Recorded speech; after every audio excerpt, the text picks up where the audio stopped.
Hello, hello, hello, and welcome back to the Lifeboat Live with me, absolutely Arian.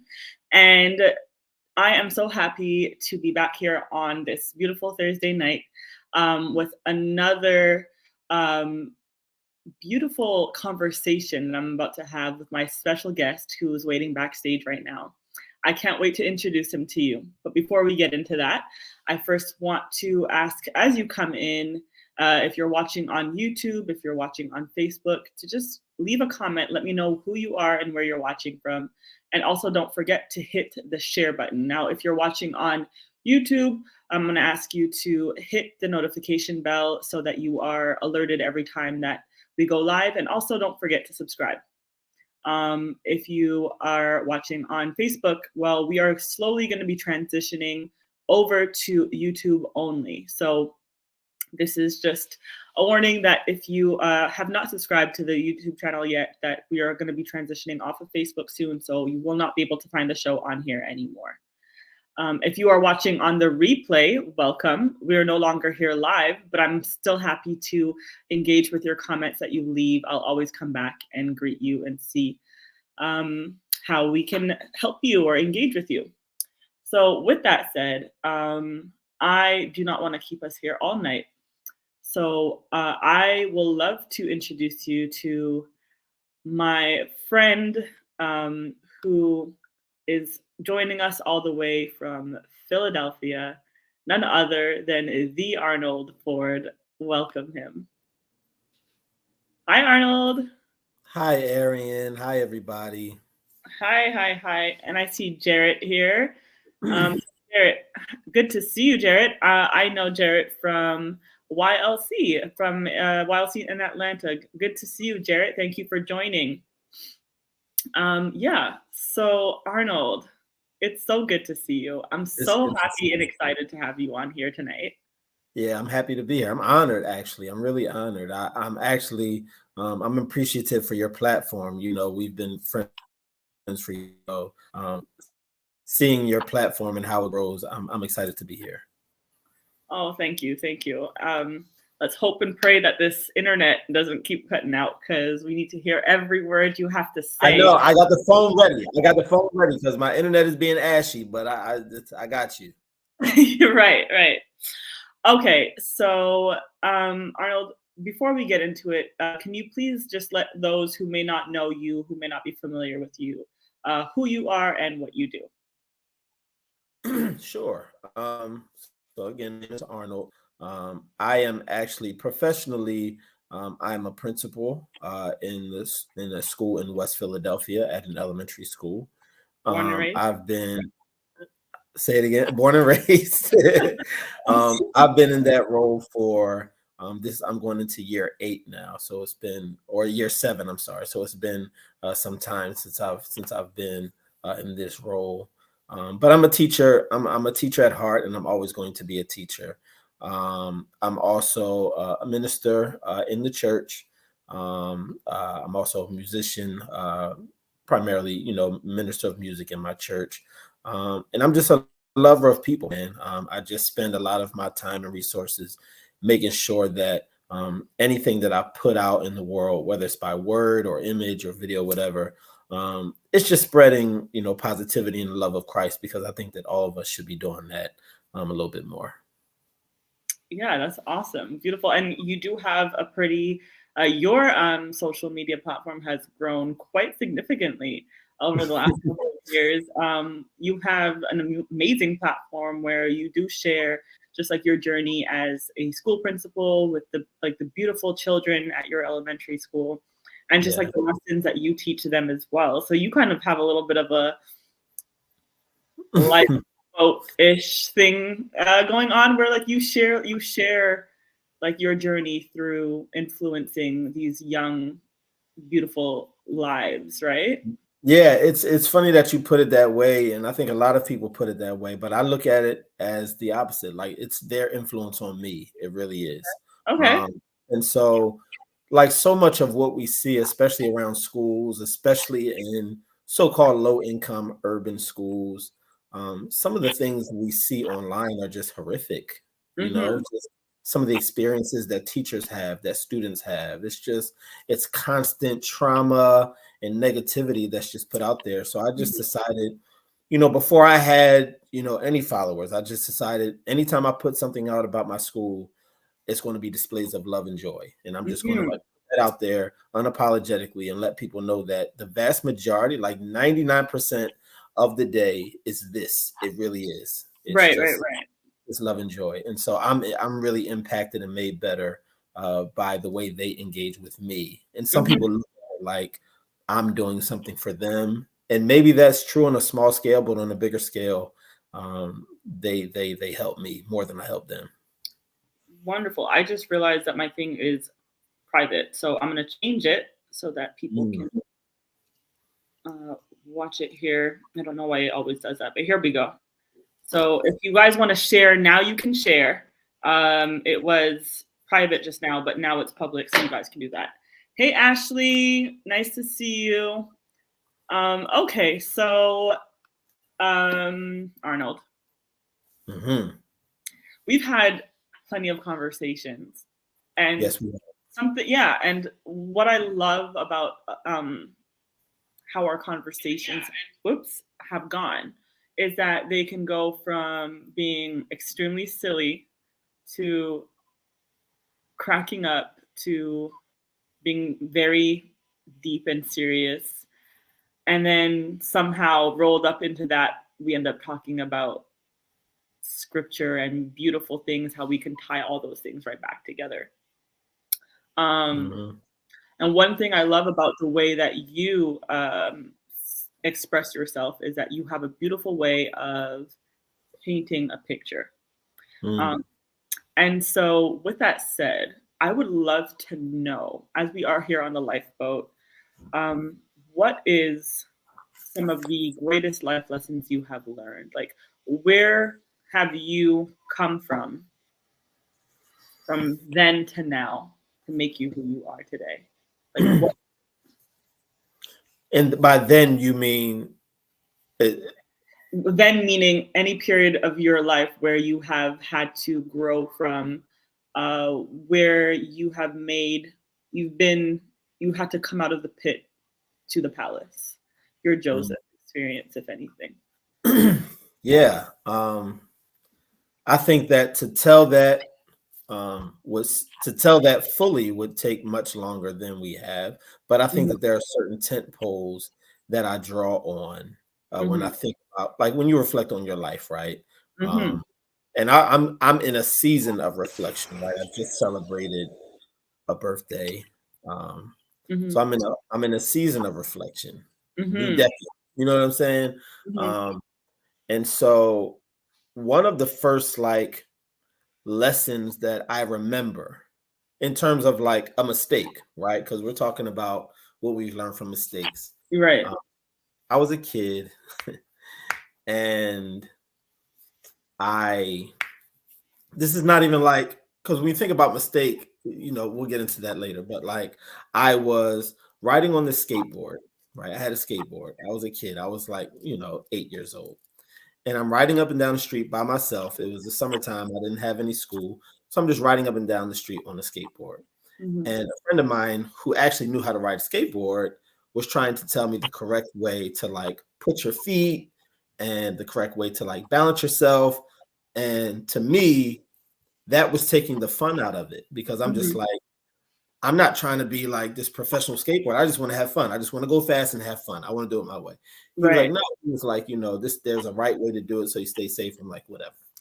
So I get on the skateboard and I'm like on my knee on the skateboard, pushing myself down the street.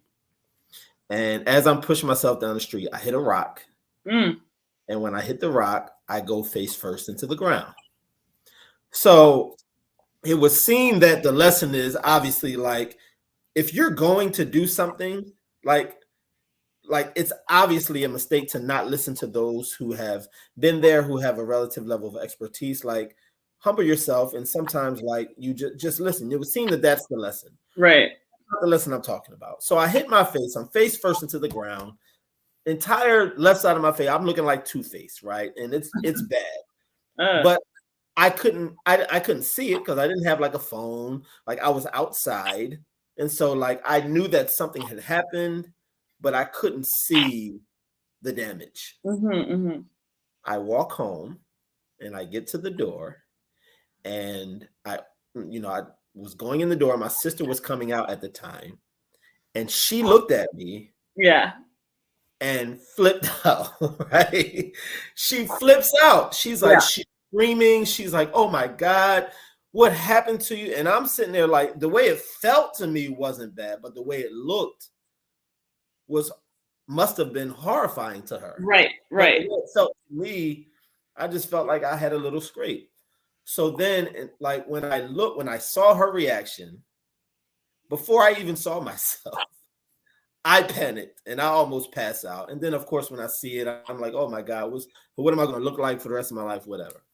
And so, that one mistake of like not listening. And to be clear, even if I had listened to the guy, I'm sure that, I would have fallen because like people fall on a skate. It happens, right? Yeah. Yeah. One mistake of not really taking heed to what somebody was trying to tell me, kind of spurred me into this lesson of like, what it looks like versus what it feels like, right? And how we manage these situations, these painful situations in life based on what they look like.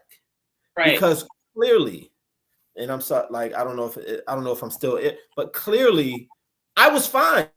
I was okay. Like, put some dirt on it, as they say, and I'm fine. And I was going to be okay. But when I focused on like how it looked so much worse than what it actually was. And so, at a young age, my father, who is a preacher, he ended up coming in and he, I was still being dramatic. And he said, stop. He's like, but, like, are you okay? Like, are you fine? Like, stop for a minute. Stop looking in the mirror. Stop looking at it. Do you feel okay? Are you okay? Like, I was like, yeah, I'm actually fine. Right. Yeah. So oftentimes I think that we look at things and it just looks so bad. And I certainly don't want to get preachy, right? But like, listen, you can preach, just ain't a Presbyterian church. Like, I don't want to get preachy, right? But like, just in life, the enemy uses the things that we see all the time, right? Like he uses the things that we look at. He uses facts because faith is not concerned with facts.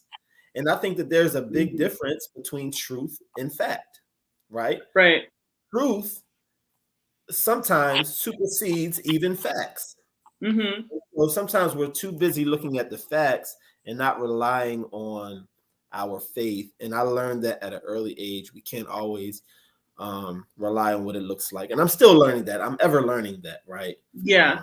So that was like one of the earlier things that I leaned on.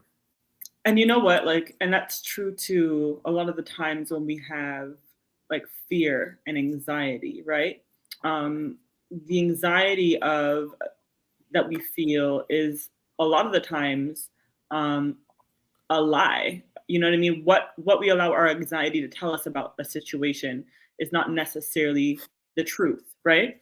And so when we allow what we are projecting in our minds to kind of spiral and to go into these places that if you really just looked at the situation and like was able to rationalize it and look at it logically, you would realize that your anxiety is lying to you, right? Your anxiety is taking you down to a path of destruction, of spiraling, of whatever, because if you were to really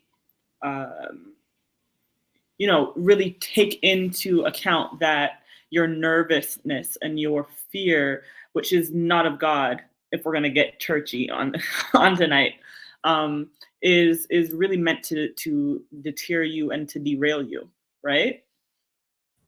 So Ashley says our thoughts can be the biggest liars. Oh no, Arnold, you're gone.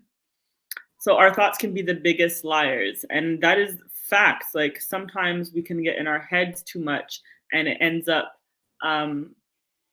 taking things to places that we don't necessarily need to be. So as we wait for Arnold to kind of get his internet situation together, I'm just so glad to see all of you in the room. I would love to hear from you. If you're watching, just please let me know where you're watching from. Hit share. If you're on YouTube, make sure to hit the notification bells and subscribe to the channel. And if you're watching on Facebook, just know that eventually we're going to be transitioning off of Facebook and moving towards YouTube only. So let me just message Arnold here, see what is going on. Are you still there? Oh, okay. Hey. Can you hear me? I told you I had a backup. I told you I had to back. Are you back? Hello, hello? I'm back. Can you hear me? Okay, now I can hear you. It seems like there's a little bit of a delay. Can you? Okay. Yeah, it seems that way. I'm sorry. I'm on the phone. We're gonna try to make it work. I don't know what's going on. Okay. Well, I can hear you now. Okay, so we were getting into just like how. So, why do you think that mistakes are necessary? Like, because you see, we make mistakes in life all the time. Some bigger than others, some more permanent than others. And sometimes we get away scotch-free, and other times we could just never get that stain out, right? Sometimes the stain follows us. It gets into the fabric. It gets into the material. It's a chemical stain. You can wash it. You can put some baking soda on it. You can use shout. You can use bleach. It will not come out.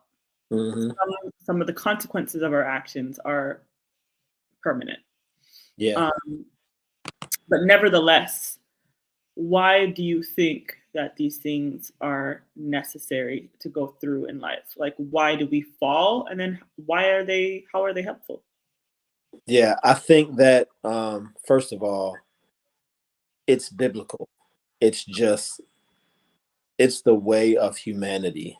I mean, when I say that, I mean it, I don't mean it just like, we fall down and we get up situation. Like, not as simple as, right? But scripts, going back to what I was saying earlier about wanting to have more displays of joy and intentional joy and love being like posted out in the world, right? Because that's what we need to see. Because oftentimes we need to learn what love feels like and looks like in our own lives, right?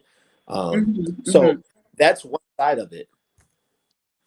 And scripture tells us that sorrow is better than laughter.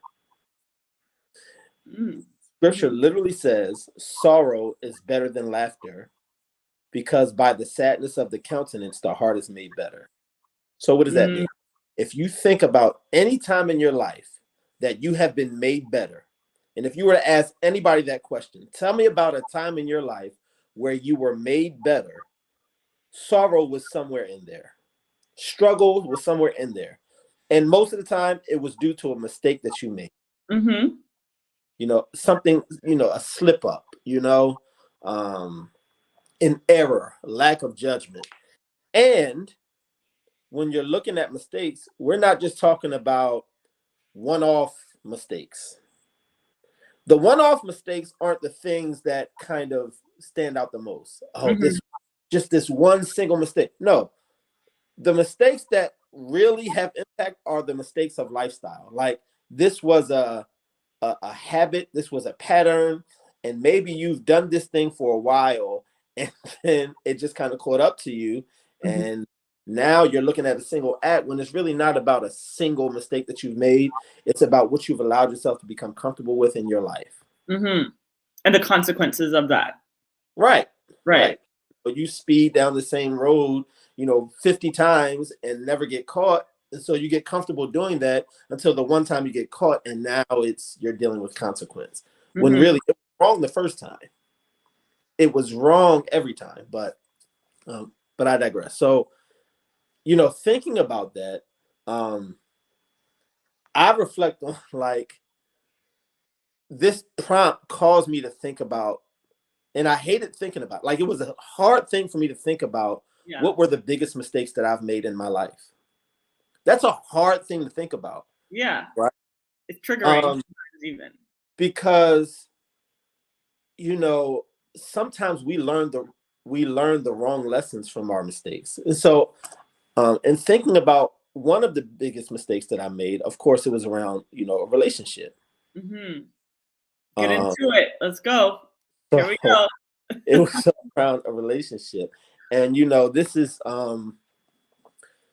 it was a really, and it still sometimes remains a really difficult thing to talk about because I knew, you know what I mean? Like, and I'll even take, the voice of God for a moment. I'll take that part out of it. Just like God told me and it's not, no, just in myself, I knew, but I also knew what I wanted. Right. In life, not even just from this particular woman, but just in life. I just knew what I wanted. And I saw, I allowed myself. And again, sometimes we look at what things look like. Other times our feelings are the thing that deceive us, right? Mm-hmm. Our feelings can lie to us. Mm-hmm. And so I was in this relationship, and as sure as I'm sitting here, Arian, I was convinced, persuaded, I was sure that this was the one. I was sure, like this is it. This is it. Pack it up, hang the jersey up. This is it. This is the one. And through that relationship, without getting too specific, there was like mistake after mistake that I was making in terms of what's required of a leader in a relationship, what's required of a man in a relationship in order to have God honor it and all that. But there was mistake after mistake. But the biggest thing that I still sit with is the fact that I have the capacity to be wrong about something so big. When I sit with myself and I realize, like, I can be wrong about that. Like, you can make that mistake. People have made that mistake. There are some people who are living with that mistake. In that mistake, right? And that's not to say, and the the gag is, if I would have gone forward, and let's say I would have married that individual, it's not that God would not have honored that marriage, because God honors decisions. Period. And covenant. God honors your decision, your covenant. Yeah. You said, like, that would have been, but it was a mistake, and I would have been living, I know, significantly beneath what God really has for me. And I think a lot of us have these habitual mistakes, this lifestyle of like living in this world where we accept so much less than what is coming to us. Right. Because we're living in this world where we're allowing ourselves to like have a lifestyle or a habit of like making mistakes. Mistakes in judgment, mistakes in decisions, because again, I just believe that God honors decisions. People ask me all the time if I believe in, what my thoughts on love and my thoughts on relationships and X, Y, all the relationship questions, right? That all the podcasters ask. And I'm just saying, like, I believe in decisions, right? Like, God honors a decision and men honor decisions. So it does not matter if you wake up, how you feel, if you feel a certain way towards a person, when you decide to love that person, when you decide today I'm going to wake up and I'm going to honor my wife, I'm going to honor the person that God gave me, then that decision is going to be the thing that carries us. So yeah, just the capacity that we have to be wrong and to for our mistakes to be decision mistakes. Really, I sit with that still, and I still try to navigate my way through that. Okay. So can we go a little deeper?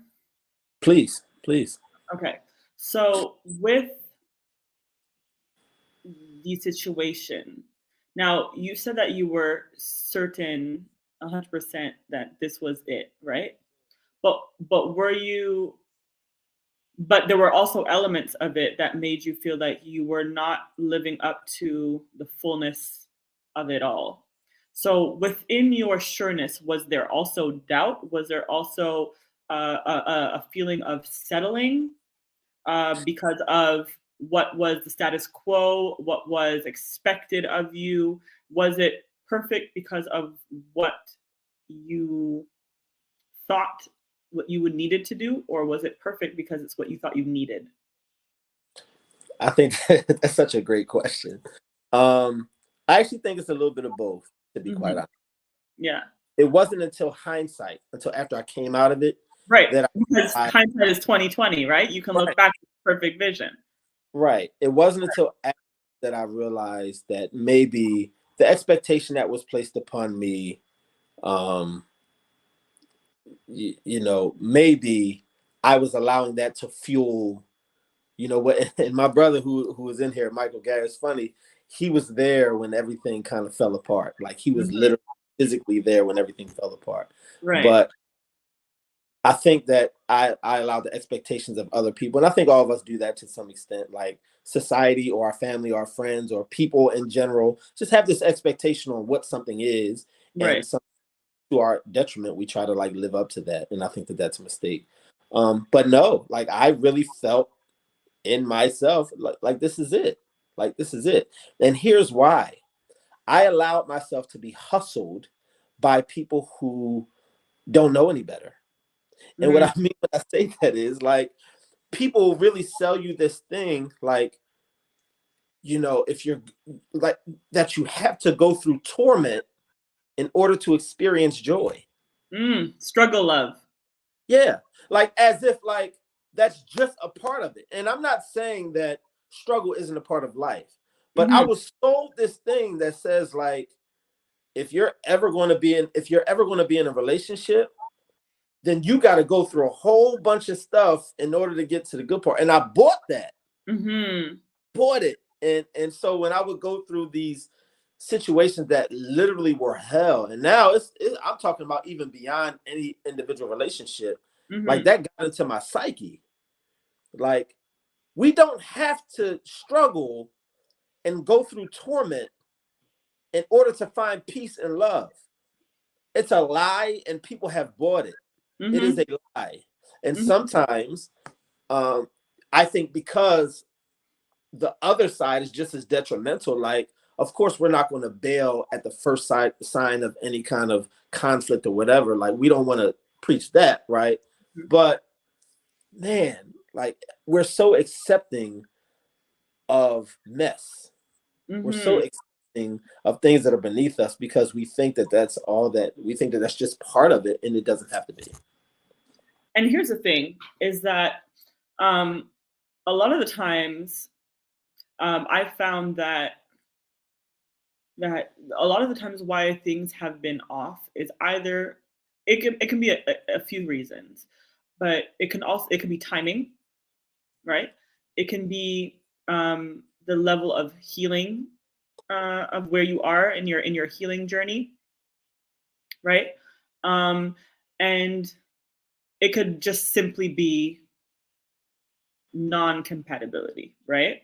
Mm-hmm. Um, and so I don't necessarily subscribe to the school of soulmates or one particular person being good for like for us, right?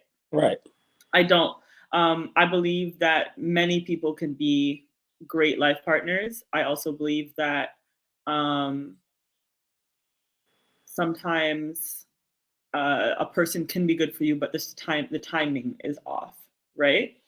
And Mm-hmm. so I know for me particularly, I can speak on the fact that there have been times where I have met some great people, but Mm-hmm. where I was at in the stage of my life, I wasn't ready to receive that. I wasn't ready to commit to that. I wasn't ready to give of myself because I hadn't finished dealing with what I needed to deal with in order to be a healthy partner for said person, right? Right. I've also experienced the flip side of that coin where I have been in a very healthy place. I have been in a place of growth, a place of development, a place of healthy boundaries, a place of spiritual strength, Mm-hmm. and have met an incredible person who was struggling with where they were at, right? um, they may have made great partners, but because of where they were in their journey and in their process, have fumbled the bag, just as I fumbled the bag, Mm-hmm. right? But what those life lessons have taught you, I think, is how to recover quicker. Like I think when you continually are going through just life in general, you're going to make mistakes. You're going to go through that pits and mountaintops, right? But I think in order for us to, the word says that we overcome by the blood of the lamb and the word of our testimony, which is what this whole platform is founded on, right? The whole point of going through things, you can't have a testimony without a fall, right? Or without some sort of trial or some sort of tribulation. But in order to get to the testimony part, there has to be a level of healing. There has to be a level of overcoming, because you can't have a testimony without overcoming first, or else all you're doing is complaining, bleeding, and venting. That's right. Right. And Yeah. so here we are now sharing on the level of growth that we've had from mistakes, which is what the whole point of this whole thing is. Yeah. Where are you now with those decisions that you've made, with those mistakes that you've made, with you going through the cycle of maybe not making the best decisions when it Mm-hmm. comes to, let's say, like your relationships? Yeah. um, where are you now in terms of your growth? What is your testimony of, and I don't want to be too much in your bit, you don't have to disclose anything obviously that you don't want to disclose, Oh, but where are sure. you now in your, what is the testimony, what is the point of overcoming, and where is your testimony now? Yeah. So my testimony is still being written. I'm thankful and I'm grateful that, in terms of relationships, both, romantic, spiritual, family, because my relationships overall were in the season of struggle for a long time. And I'm grateful that now, um, I'm not in that place anymore. Like Mhm. I am experiencing what healthy relationships look like. And I've always had people who have loved me and loved on me, Mhm. but like just the season that I'm in, it looks very different right now. Um, Mhm. I can say that, and I can say that I think one of the pitfalls, and I agree with everything you said, but I think that one of the pitfalls of folks, especially I'll say church folks, right, is we always, sometimes exclusively, share our testimony once we've gotten to the other side. Mhm. Should, because the testimony is about victory.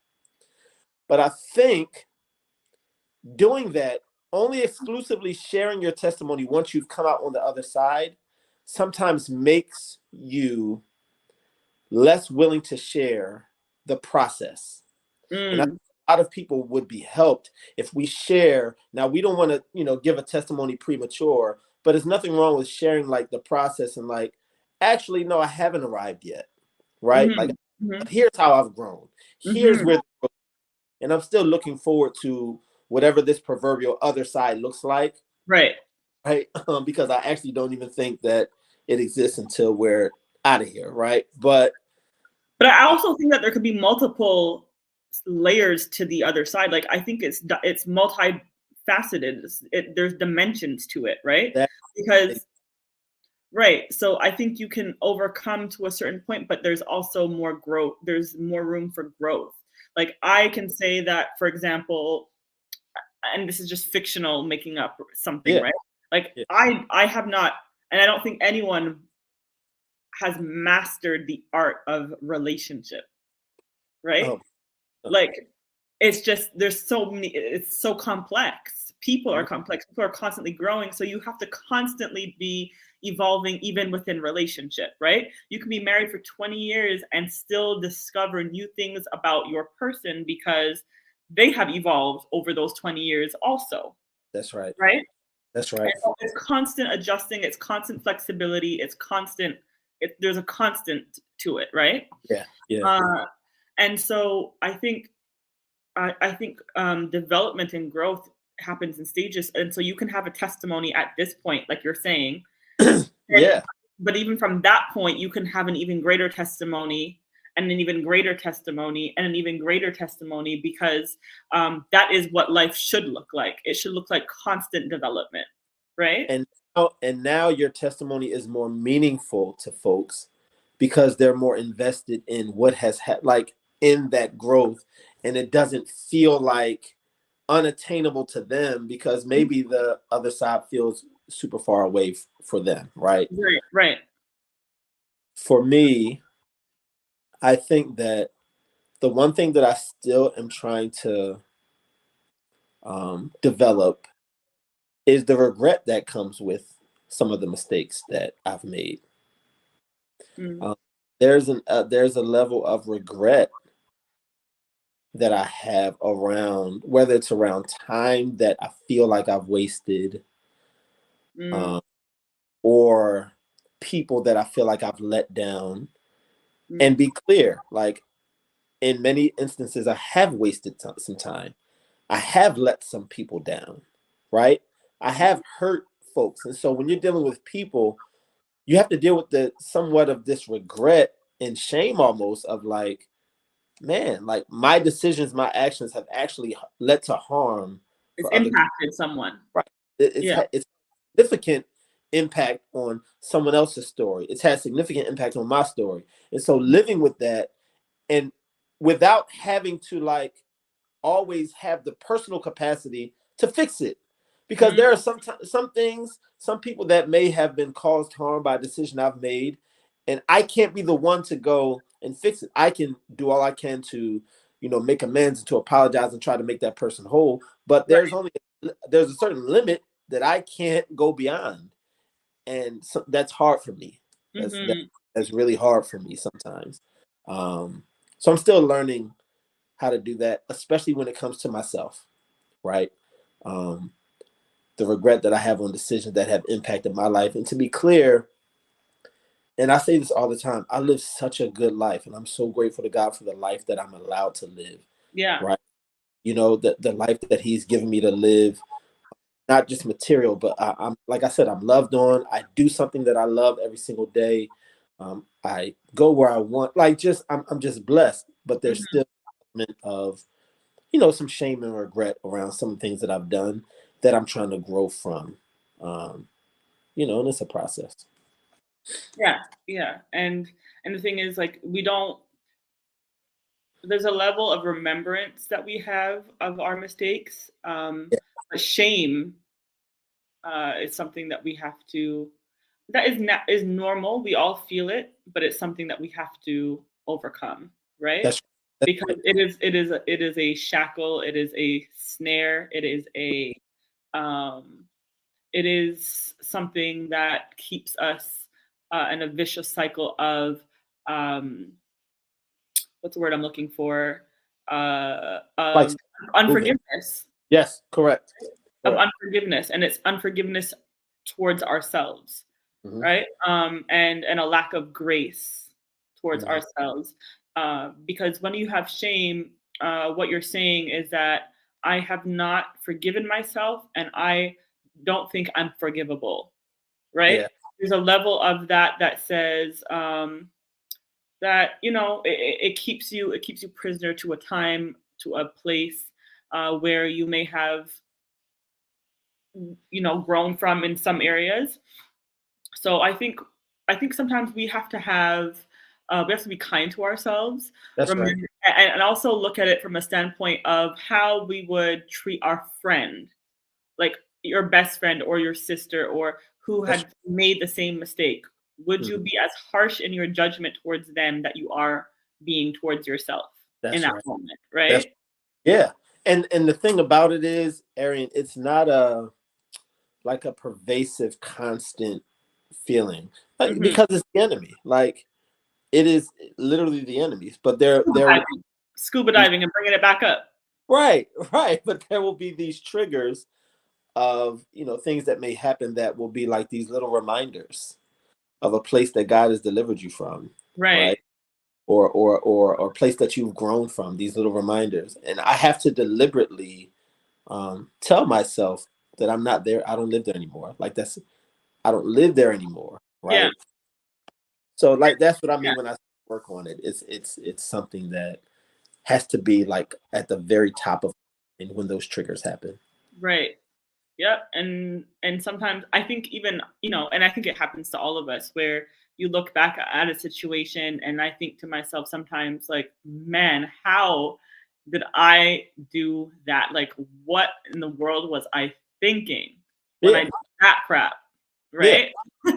um, but then on the flip side of that, I also have a moment where I go, whew, thank God I got out of that. Or thank God I'm no longer doing that, or thank God I wisened up, um because I'm not living there anymore. And so what does that look like now in terms of to go ahead and close this up, um now that we've overcome, yeah, now that we have a testimony, and that yeah, we're growing and we're moving forward, yeah. um what does the what does the glory of that look like?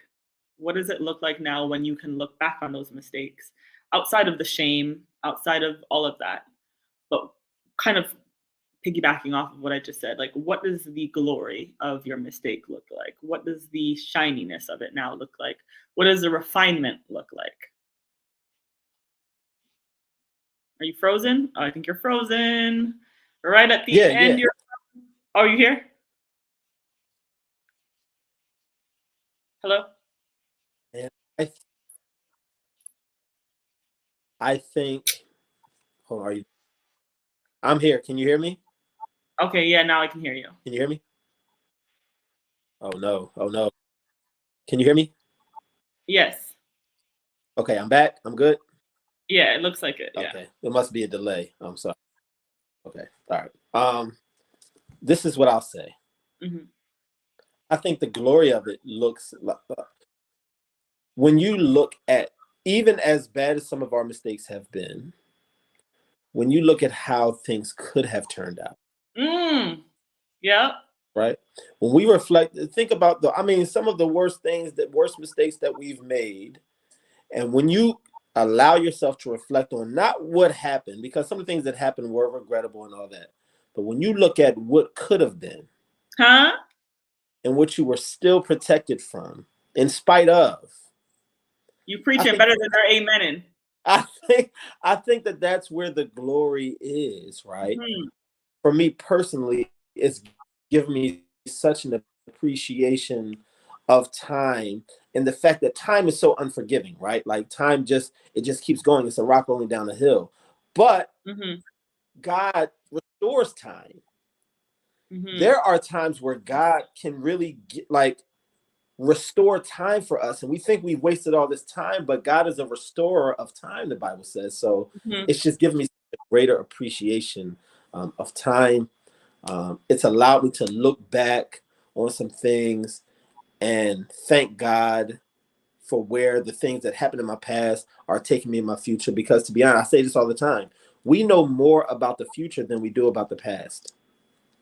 We can look back on the past and we can recount certain details about the past and Hmm. still unsure about how it happened, why it happened, and even what happened. We can be unsure about things that happened in our past, Hmm. but I am certain about things that are coming in the future. I'm certain of it, right? So I can be more certain of things that are coming than things that have happened. And to me, that's where the glory is, because really, um, when you allow God to be the author of your life, you know what your end is. Um, Hmm. I have allowed He myself is told he is justified, huh? I think that, just, the piece of time. I think that people often overestimate what can be done in a day, and they underestimate what can be done in a year. Or even a month, huh? Right, right. Um, and so I think it's allowed me to really take heed and appreciate the moments in this life that I have, because we're not getting it back. Mistakes are a part of it; they're going to happen. But man, the glory is when you stop. We're living in blessings that we have yet to thank God for. We're living in so many answered prayers that we have Yeah. never specifically said thank you for. We prayed for things came to pass. We pray specifically because we pray and we ask God specifically for some things. God responds, and we're living in so many of the specific answered prayers that we have yet to thank God for specifically. Mm-hmm. And so it's given me a bigger appreciation for, where I am, what those mistakes have allowed me to uncover about myself. Because the mistake is never just about a single action; it's about what's going on the inside of me that Mm-hmm. has been uncovered that I can now deal with. Like now I can deal with it. Now the light is on this thing. The mistake has allowed light to come on this thing about me that I now got to deal with. So I thank God for that. You know. So that's, Amen. to me, that's the glory of it. The glory of it is in the growth. The glory is always in the process. The glory is always in the process. Absolutely. That was beautiful. Thank you so much, Arnold, for that. Thank you for your candid stories. Thank you for your transparency. Thank you for your wisdom. I, Um, Arian, thank you. And I want to say thank you for your ever-present transparency. You don't, and I've told you this before, but I don't think that you fully realize. I know you don't fully realize how impactful um, you are. Not just your platform. Yes, your platform, but just you. I think that you don't fully realize how impactful you have been to a lot of people. So I'll say, even to me, you have been incredibly impactful. And I've told you this privately, but I want to make sure I say it on your platform because I think it's important. Um, because I think sometimes, we're doing this work, and we don't always get our flowers. So I want to make sure you get your flowers, and that um, that God's hand is on you. So I wanted to say that. Thank you. That's That- really sweet. Yeah. Well, to God be the glory. That's right. Um, and I think it's been mutual. Iron sharpeneth iron, and That's right. That's just right. as you know, you feel that way, I feel the same way. Right. You've always been someone who's encouraged me, who has pushed me, and just been like incredibly supportive, which is refreshing. And you do it for no other reason just because That's you right. actually, you're That's right. genuine. And so That's right. yeah, so I appreciate you too and everything that And you do. and So and I thank you for finally having me on. It's been what, I 4 years? know. I'm joking. If no, you know what? It's true. Yeah. I always knew that this was gonna happen one day, Yeah. and it's gonna happen again and again. So it was the right time. It was Absolutely. the right time. Yeah.